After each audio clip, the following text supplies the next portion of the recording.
दोस्तों यदि आप टेली प्राइम सॉफ्टवेयर में शुरुआत से सीरियल वाइज कार्य करना सीखना चाहते हैं तो मेरे चैनल के माध्यम से सीख सकते हैं। इसके लिए आपको यूट्यूब पर मेरे चैनल पर जाना होगा, फिर जाना होगा वीडियो में जाने के बाद #1 नंबर वाली वीडियो से आपको वीडियो देखना प्रारंभ करना है। सीरियल से आगे की वीडियो देखना है तो आप बेहद आसानी के साथ टेली प्राइम सॉफ्टवेयर में शुरुआत से सीरियल वाइज कार्य करना सीख जाएंगे। दोस्तों आज की वीडियो में हम सीखेंगे सेल्स पर दिए जाने वाले डिस्काउंट की एंट्री करना। दोस्तों श्री महावीर ट्रेडर्स हमारी एक व्यापारिक फर्म है जिसमें कि हम प्रोडक्ट को परचेज करते हैं और सेल करते हैं। जब हम प्रोडक्ट को सेल करते हैं तो उस पर हम कुछ डिस्काउंट भी देते हैं बायर को, तो उसकी एंट्री आपको किस तरह से करनी है टेली प्राइम सॉफ्टवेयर में, ये आज की वीडियो में आपको बताया जाएगा। सेल्स पर दिए जाने वाले डिस्काउंट की एंट्री करने के 3 मेथड मैं आज की वीडियो में आपको बताऊंगा। जो भी मेथड आपके लिए यूजफुल हो उस मेथड को अपनाकर आप सेल्स पर डिस्काउंट दे सकते हैं। गेटवे ऑफ टेली मुख्य मेन्यू और यहां से चलते हैं हम सीधे बाउचर्स में। मैंने बाउचर्स को सिलेक्ट करके एंटर प्रेस कर दिया, हम आ गए बाउचर एंट्री में। कीबोर्ड से मैंने F8 प्रेस किया और सेल्स बाउचर को यहां पर लेकर आया। F2 प्रेस किया और डेट में डाल देता हूं 1 नवंबर में मैं ये एंट्री करने जा रहा हूं।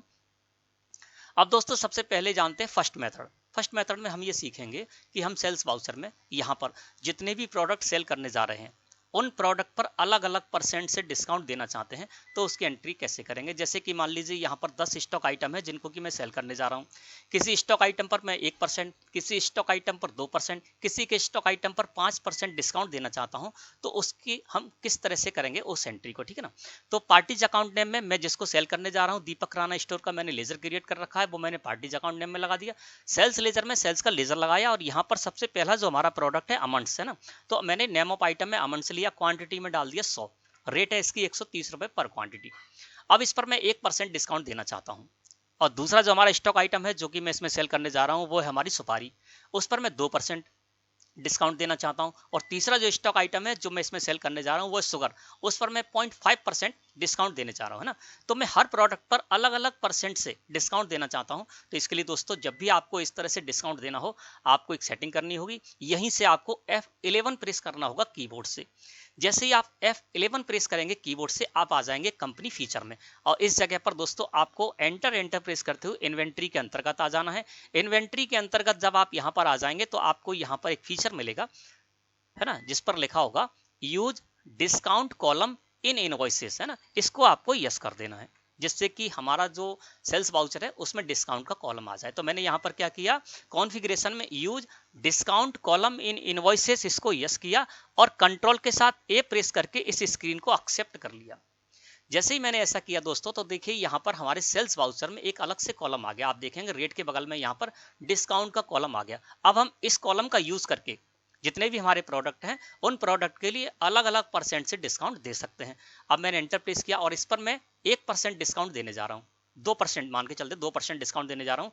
तो मैं यहाँ पर 2 डाल दूंगा, मुझे परसेंट भी नहीं डालना है, केवल 2 डालना है और एंटर प्रेस करेंगे तो ये देखिए यहाँ पर इसने काम कर दिया। काम कैसे किया कि हमारी जो 100 की क्वांटिटी में हम अमंड सेल करने जा रहे थे 100 किलोग्राम, 130 रुपए पर किलोग्राम इसकी रेट थी, 2% मैंने डिस्काउंट दिया तो 130 रुपए का यदि आप 2% निकालेंगे, है ना, तो वो जो भी आएगा उसको इसने माइनस कर दिया 130 में, है ना। अगर हम यहाँ पर देखें 130 इंटू 100 किलोग्राम जो हम सेल करने जा रहे हैं इतना यदि इंटू करेंगे तो यहाँ पर कितना आ जाएगा, 13,000 रुपए आएगा। लेकिन इसने क्या किया, 130 रुपए जो इसकी रेट थी इसमें से 2% माइनस किया और उसके बाद जो वैल्यू आई वो वैल्यू यहाँ पर दे दी, ठीक है ना। इसी तरह से हम क्या करेंगे, दूसरा स्टॉक आइटम यहाँ पर सुपारी सेल करने जा रहे हैं, मैंने सुपारी को ले लिया, एंटर प्रेस किया और इसको भी दोस्तों मैं 100 की क्वांटिटी में ही सेल करने जा रहा हूँ, 230 रुपए पर क्वांटिटी की रेट है, 1% में डिस्काउंट देना चाहता हूँ इस पर, तो मैंने यहाँ पर 1 डाला, एंटर प्रेस किया तो 230 रुपए का 1% जो भी हुआ उसको उसने 230 रुपए में से माइनस करके वैल्यू निकाल दी और ये हो गई 22,770 रुपए, ठीक है ना। 100 की 230 इंटू 100 करेंगे तो ये 23,000 होती, अब ये 22,770 रुपए होगी। इसी तरह से शुगर स्टॉक आइटम मैंने लिया और इसको मैं 500 किलोग्राम बेचने जा रहा हूँ, 500 किलोग्राम 40 रुपए इसकी पर क्वांटिटी की रेट है और इस पर मैं 0.5% डिस्काउंट देना चाहता हूँ। तो जैसे ही मैंने 0.5 यहाँ पर लिखकर और एंटर प्रेस किया तो इसका 19,900 रुपए इसकी वैल्यू आ गई, है ना। अब दोस्तों मैं इसको जूम करके आपको दिखा देता हूं। देखिए मैंने यहाँ पर तीनों स्टॉक आइटम लगाए हैं, तीनों स्टॉक आइटम पर मैंने डिस्काउंट के कॉलम में अलग अलग डिस्काउंट दिया है। पहला वाला जो हमारा अमंड स्टॉक आइटम उस पर 2%, दूसरा जो हमारा स्टॉक आइटम तो सुपारी उस पर 1% और शुगर पर मैंने 0.5% यहाँ पर डिस्काउंट दिया। तो इस तरह से आपको अलग अलग प्रोडक्ट पर अलग अलग परसेंट से डिस्काउंट देना है तो आप इस मेथड का यूज करें, है ना। अब मैं क्या करता हूँ, इस पर CGST और SGST लगा देता हूँ, क्योंकि दीपक किराना स्टोर हमारी स्टेट की फर्म है ना, मध्य प्रदेश में हमारी श्री महावीर ट्रेडर्स मध्य प्रदेश की है, और दीपक किराना स्टोर ये भी मध्य प्रदेश में स्थित है, इंट्रा स्टेट का मामला है। तो CGST यहाँ पर मैंने कैलकुलेट कराया, SGST कैलकुलेट कराया, और इसकी वैल्यू जो आ रही 62,032.40 राउंड ऑफ लगाया, 40 पैसे मैंने राउंड ऑफ कर दिए। और इस तरह से दोस्तों आपको एंट्री करनी है जब भी आपको जितने भी प्रोडक्ट है उन प्रोडक्ट पर अलग अलग परसेंट से आपको डिस्काउंट देना है। तो अब इसमें क्या हुआ कि इसकी टैक्सेबल वैल्यू डिस्काउंट के बाद टैक्सेबल वैल्यू आई 55,410 रुपए, तो 55,410 रुपए यहाँ पर वैल्यू आ गई। और इस पर जो भी हमने स्टॉक आइटम बनाए थे, आमंड्स पर 12% टैक्स ऐड किया था, सुपारी पर 18%, शुगर पर 5%, तो इनकी जो वैल्यू है यहाँ पर 12,740, 22,770 और 19,900 ये माइनस प्लस होकर होगी 55,410 रुपए, और इस पर टैक्स कैलकुलेट हो गया। तो फर्स्ट मेथड ये है, इसको आपको इस तरह से यूज करना है। मैं इसको कर लेता हूँ एक्सेप्ट, ठीक है ना। अब इसको एक्सेप्ट करने के बाद आप जानते हैं दूसरा मेथड, दूसरे मेथड में हम ये सीखेंगे कि हम जो भी प्रोडक्ट सेल करने जा रहे हैं उन पर हम क्या करते हैं, प्रोडक्ट को सेल करते समय हम परसेंट से डिस्काउंट नहीं देते हैं।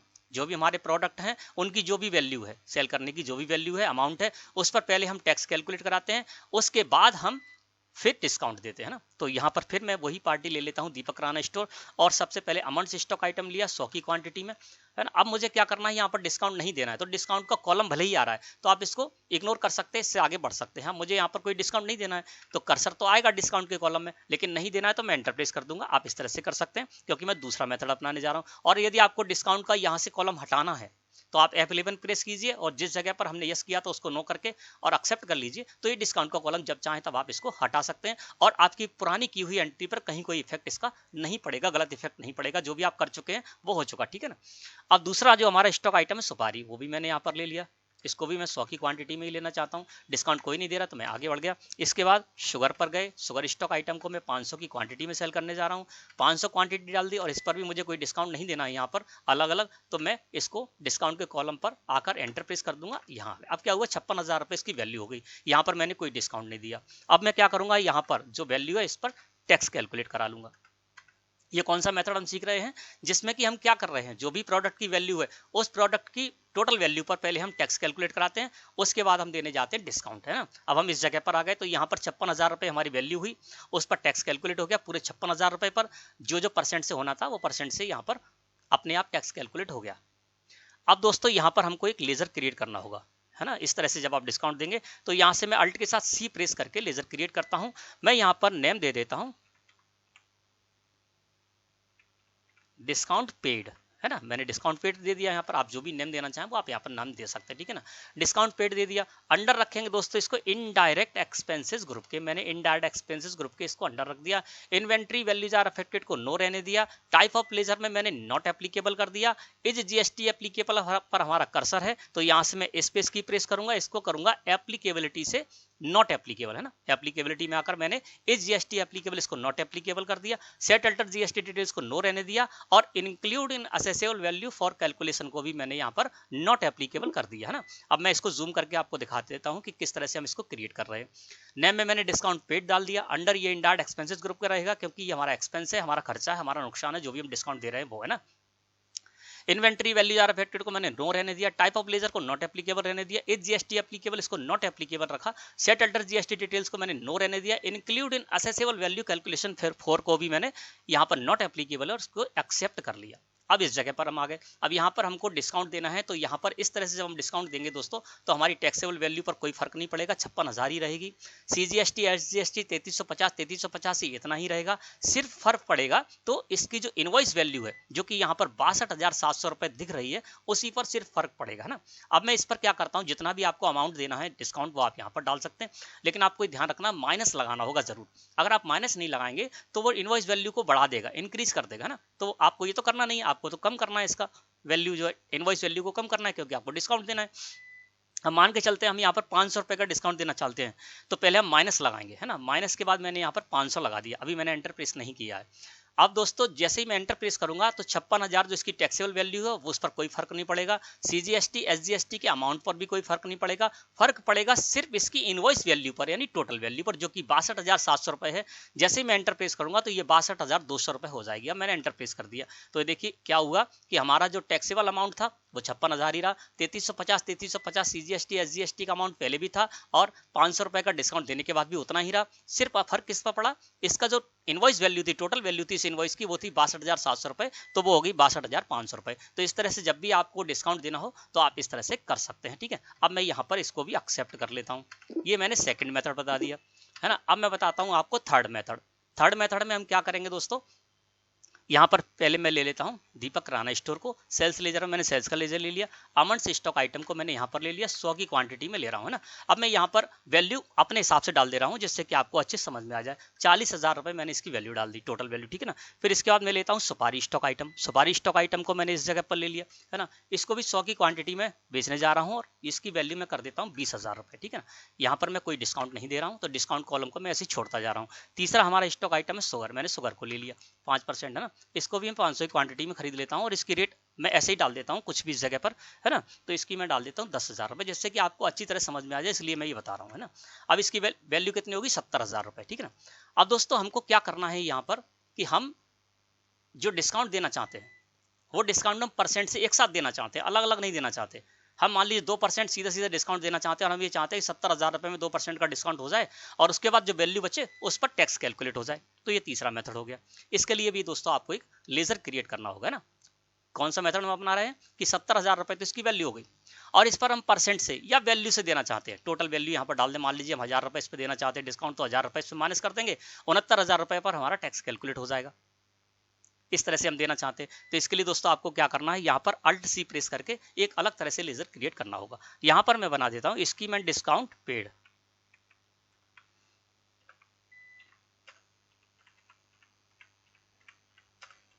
ठीक है ना। स्कीम एंड डिस्काउंट पेड ये भी इनडायरेक्ट एक्सपेंसेस ग्रुप के अंदर ही बनेगा।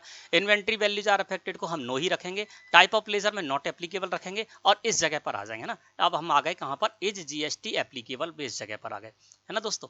अब इस जगह पर क्या करना है आपको, इसको दोस्तों आपको नॉट एप्लीकेबल ही रखना है। मैं इसको कर देता हूं नॉट एप्लीकेबल और इस जगह पर आ गए। इस जगह पर आने के बाद आपको क्या करना है, स्टेटेड डिटेल्स में इज जीएसटी एप्लीकेबल इसको नॉट एप्लीकेबल रखना है, सेट अल्टर जीएसटी डिटेल्स को नो रखना है और include in accessible value calculation for इसको आपको यहाँ पर जीएसटी कर देना है ना। साइड में पॉपअप आ रहा है, यहाँ से जीएसटी सिलेक्ट किया।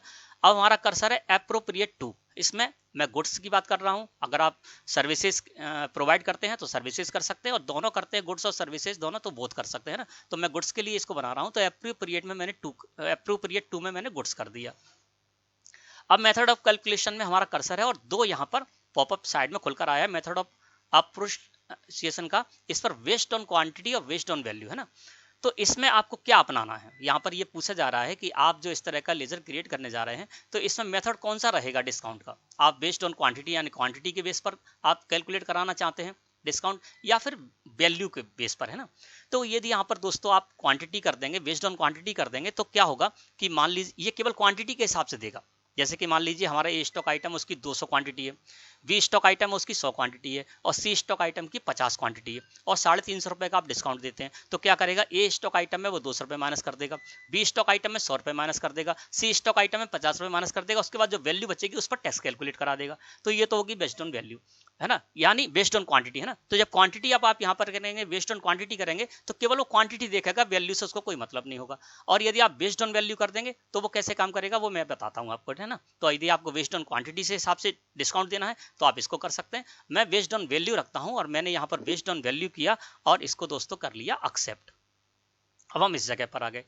अब दोस्तों हमको डिस्काउंट देना है, हम क्या चाह रहे हैं कि जो हमारी 70,000 रुपए की वैल्यू है इसमें जो हम डिस्काउंट देना चाहें वो देने जा रहे हैं, वो डिस्काउंट उसमें से माइनस हो जाए और उसके बाद टैक्स कैलकुलेट हो जाए। और इसके साथ ये भी हो कि जो भी डिस्काउंट हम देने जा रहे हैं वो बराबर बराबर वैल्यू के हिसाब से डिवाइड होकर और फिर उसमें से माइनस हो जाए। जैसे कि फर्स्ट स्टॉक आइटम की 40,000 वैल्यू है, दूसरे की 20,000 है, तीसरे की 10,000 है ना। तो यहाँ पर आप डिस्काउंट परसेंट से भी दे सकते हैं। जैसे कि मान लीजिए मैंने यहाँ पर 2% 2 डाल के एंटर प्रेस किया तो ये 2% हो जाए, लेकिन आपको माइनस से यहाँ पर जरूर करना है ना। जब भी आप डिस्काउंट देने जा रहे हैं माइनस नहीं करेंगे तो वो ऐड हो जाएगा, जबकि हमको इसमें से माइनस कराना है 70,000 में से। तो यहाँ पर -2 करके और मैंने एंटर प्रेस किया तो देखिए 2% माइनस हो गया, यानी 70,000 रुपए का 2% हुआ कितना, 1400 रुपए। तो 1400 रुपए इसमें से माइनस हो गया। अब 70,000 रुपए में से 1400 रुपए माइनस होने के बाद जो वैल्यू बचेगी है ना 68,600 रुपए, इस पर टैक्स कैलकुलेट हो जाएगा ना। अब मैं इस जगह पर फिर से आ जाता हूं, और यदि आपको परसेंट से नहीं देना है, ऐसे ही देना कुछ भी, तो आप परसेंट के कॉलम को छोड़ दीजिए, इसी जगह पर आ जाइए। और यहां पर मैंने मान के चला कि 1400 रुपए हमने इस पर डिस्काउंट दिया है ना। इसके बाद क्या होगा, CGST और SGST टैक्स हम लगाएंगे। अब ये जो CGST और SGST टैक्स लगा है वो 70,000 रुपए में से 1400 रुपए कम करने के बाद जो अमाउंट आया उस पर लगाया है। और इसके अलावा क्या हुआ है कि 1400 रुपए का जो यहां पर डिस्काउंट हमने दिया है, ठीक है ना, तो वो क्या होगा, वैल्यू के आधार पर डिस्काउंट यहां पर लगा होगा। जैसे यदि आप देखें 70,000 की वैल्यू है हमारी, जो इनवॉइस वैल्यू कितनी है, वो टैक्सेबल वैल्यू कितनी, 70,000 रुपए, इस पर 1400 रुपए हमने दिया है। तो अब ये किस तरह से कैलकुलेट करेगा वो बताते हैं आपको। तो इसके लिए यदि आपको देखना है तो चलते हैं हम, यहाँ पर साइड में बटन बार है, यहाँ पर आपको एक बटन मिलेगा रिलेटेड रिपोर्ट्स। रिलेटेड रिपोर्ट्स पर मैंने यहाँ पर क्लिक कर दिया, हम आ गए दोस्तों रिलेटेड रिपोर्ट्स पर। रिलेटेड रिपोर्ट्स में आने के बाद आपको GST टैक्स एनालिसिस को सिलेक्ट करके और एंटर प्रेस करना है। मैं इस जगह पर आ गया। अब इस जगह पर जब हम आए तो यहाँ पर देखिए इसकी टैक्सेबल वैल्यू देखेंगे आप तो सो रही 68,600 रुपए, है ना। क्या हुआ कि 70,000 रुपए में से जो हमने 1400 रुपए डिस्काउंट दिया था वो इसमें से माइनस हो गया। अब इसकी टैक्सेबल वैल्यू लगी 68,600 रुपए, यानी 68,600 रुपए पर ही टैक्स कैलकुलेट होगा। और डिटेल में देखना है तो आप यहाँ पर साइड में देखिए आपको बटन एक मिल रहा है, इस पर आप क्लिक कर दीजिए, या यहीं से अल्ट के साथ F1 प्रेस कर देंगे तो भी डिटेल आ जाएगा, या आप क्या करेंगे अल्ट के साथ F5 प्रेस कर देंगे, है ना। इसी जगह पर आप क्या करेंगे अल्ट के साथ F5 प्रेस कर दीजिए तो ये डिटेल में आ गया। अब डिटेल में आने के बाद आपको यहाँ पर सारी डिटेल समझ में आ जाएगी ना। अब देखिए यहाँ पर क्या हुआ, इसकी जो टैक्सेबल वैल्यू 68,600 रुपए और उसी पर टैक्स कैलकुलेट हो रहा है। अब मैंने कितना दिया था, 1400 रुपए दिया था ना, तो वैल्यू के आधार पर इसने डिवाइड कर दिया और उसको माइनस भी कर दिया। अब यहाँ पर उसने क्या किया, सबसे पहले 40,000 रुपए जो थे उसमें से 800 रुपए माइनस किए, 20,000 में से 400 रुपए माइनस किए, 10,000 में से 200 रुपए माइनस किए, क्योंकि मैंने वेस्ड ऑन वैल्यू रखी थी लेजर क्रिएट करते समय। स्कीम एंड डिस्काउंट वाला जो मैंने लेजर क्रिएट किया था उसमें वेस्ड ऑन वैल्यू किया था, तो वैल्यू के आधार पर वो डिवाइड करेगा और फिर उसमें से माइनस कर देगा। तो 70,000 की जो वैल्यू थी, अब 70,000 की वैल्यू पे मैंने 1400 रुपए दिए, तो कितना हो गया, 2% हो गया हर वैल्यू पर, है ना, 1000 पर 2% हो गया। तो यहाँ पर इसने क्या किया, 40,000 रुपए में से 800 माइनस कर दिए और 39,200 रुपए पर इसने टैक्स कैलकुलेट किया, कितना, 66%, यानी कि इस पर 12% टैक्स था तो 66%, 40,000 पर नहीं कैलकुलेट किया इसने, किया 39,200 रुपए पर। और ये भी निकाल लिया कि हमने जो 1400 रुपए का दिया है तो वैल्यू के आधार पर कितना कितना इसमें माइनस होना चाहिए, तो उसने माइनस भी कर दिया। इसी तरह से दूसरा है हमारा स्टॉक आइटम जिसकी वैल्यू थी 20,000 रुपए, तो इसमें 400 रुपए इसने माइनस कर दिए। अब बचे जो 19,600 रुपए, तो 19,600 रुपए पर इसने 9% CGST और 9% SGST यहाँ पर कैलकुलेट कर लिया। इसी तरह से तीसरा हमारा स्टॉक आइटम था जिसकी वैल्यू थी 10,000 रुपए, तो जो हमने यहाँ पर डिस्काउंट दे दी कि यहाँ पर इसने जो फॉर्मूला लगाया है वो भी यहाँ पर दिख रहा है, किस तरह से उन्होंने फॉर्मूला लगा के और ये 1400 रुपए में से इसने निकाल लिया है कि किस प्रोडक्ट में से हमको कितना कम करना है, वैल्यू के आधार पर कम करना है, उसने कम कर दिया। अब यहाँ पर 10,000 में इसने 200 माइनस कर दिए, है ना, और यहाँ पर फॉर्मूला भी लगाया है। 10,000 में 200 माइनस करके इसकी वैल्यू रहेगी 9,800 रुपए टैक्सेबल वैल्यू, और 9,800 रुपए में इसने 2.5% CGST 2.5% SGST कैलकुलेट किया, क्योंकि इस पर हमने 5% टैक्स कैलकुलेट किया था। इस जगह पर देखेंगे तो शुगर @5% मैंने ऊपर लिख रखा है, 5% मैंने इस पर टैक्स कैलकुलेट किया था। तो इस जगह पर आकर आप ये देख सकते हैं कि हाँ, जिस तरह से मैंने इस पर टैक्स कैलकुलेट कराना था वो कैलकुलेट हो गया। यानी हमने कौन सा मेथड अपनाया, इसमें मैंने वो मेथड अपनाया जिसमें कि जो भी हमारे प्रोडक्ट थे उन पर मैंने डिस्काउंट के कॉलम को यूज नहीं किया, जो वैल्यू थी वो सारी वैल्यू वहां पर डाल दी, और वैल्यू करने के बाद एक मुश्त मैंने वहां पर 1400 रुपए इनको दे दिया। 1400 रुपए इसमें से हमको माइनस करने थे, मैंने माइनस 1400 रुपए डाले, और 1400 रुपए मैंने बेस्ड ऑन वैल्यू किया था, तो 1400 रुपए को उसने वैल्यू के आधार पर उसमें से कैलकुलेट किया वैल्यू के हिसाब से, और उसी वैल्यू में से उसको हटाकर और जो वैल्यू बची उस पर उसने टैक्स कैलकुलेट करा दिया, है ना। और इस तरह से दोस्तों इसकी अब जो वैल्यू आ गई, टोटल वैल्यू, इनवॉइस वैल्यू 77,322 रुपए। तो ये 3 मेथड है, इन 3 मेथड में से आपको जो भी मेथड यूज करना है वो मेथड आप कर सकते हैं। फर्स्ट मेथड में मैंने आपको बताया कि किस तरह से आपको डिस्काउंट का कॉलम लेकर आना है, और डिस्काउंट का कॉलम लेने के बाद आप हर प्रोडक्ट पर अलग अलग परसेंट से डिस्काउंट दे सकते हैं और डिस्काउंट देने के बाद जो वैल्यू बचेगी उस पर आपका जीएसटी टैक्स कैलकुलेट हो जाएगा। दूसरा मेथड आपने बताया कि मैंने आपको बताया कि दूसरे मेथड में आप क्या करेंगे कि जो भी आपकी प्रोडक्ट आप सेल करने जा रहे हैं उनकी जो भी वैल्यू है, टोटल जो भी वैल्यू आ रही है उस वैल्यू पर पहले आपने टैक्स कैलकुलेट कराया, फिर टैक्स कैलकुलेट कराने के बाद इनवॉइस वैल्यू में से आपने 500 रुपये हमने यहाँ पर उसमें से माइनस किए थे, तो वो वहाँ पर माइनस हो गए। टैक्सेबल वैल्यू पर कोई फर्क नहीं पड़ा, टैक्स पर भी कोई फर्क नहीं पड़ा। टैक्स कैलकुलेट हुआ पूरी टैक्सेबल वैल्यू पर, उसके बाद हमने उसमें डिस्काउंट दे दिया। तीसरा मेथड ये रहा आपके सामने, जो कि मैंने अभी आपको बताया है, जिसमें हम क्या करेंगे कि जो भी हमारी वैल्यू है उस वैल्यू में से हमको जो भी माइनस कराना है, डिस्काउंट देना है, एक साथ हम दे सकते हैं, परसेंट से चाहे परसेंट से दे सकते हैं, एक साथ उस पर अमाउंट लिख कर भी दे सकते हैं, जैसे मैंने यहाँ पर 1400 रुपये डाल के दिया यहाँ पर। और उसके बाद क्या होगा कि जो भी हमारे स्टॉक आइटम है, किसी भी परसेंटेज के स्टॉक आइटम हो, वैल्यू के आधार पर वो उसमें कैलकुलेट कर लेगा, जितना भी हमने डिस्काउंट दिया उसको डिवाइड कर देगा उसमें से, है ना। और फिर उसके बाद क्या करेगा, किस किस वैल्यू के आधार पर कितना डिस्काउंट डिवाइड होना है वो कर देगा। उसके बाद फिर उसकी वैल्यू में से माइनस कर देगा उस आइटम, उस वैल्यू को, डिस्काउंट को। उसके बाद जो वैल्यू बचेगी उस पर टैक्स कैलकुलेट करा लेगा। इस तरह से ये तीसरा मेथड हो गया। तो दोस्तों मैं समझता हूँ आज का टॉपिक आपको अच्छी तरह क्लियर हो गया होगा। वीडियो अच्छी लगी हो तो लाइक करें। धन्यवाद।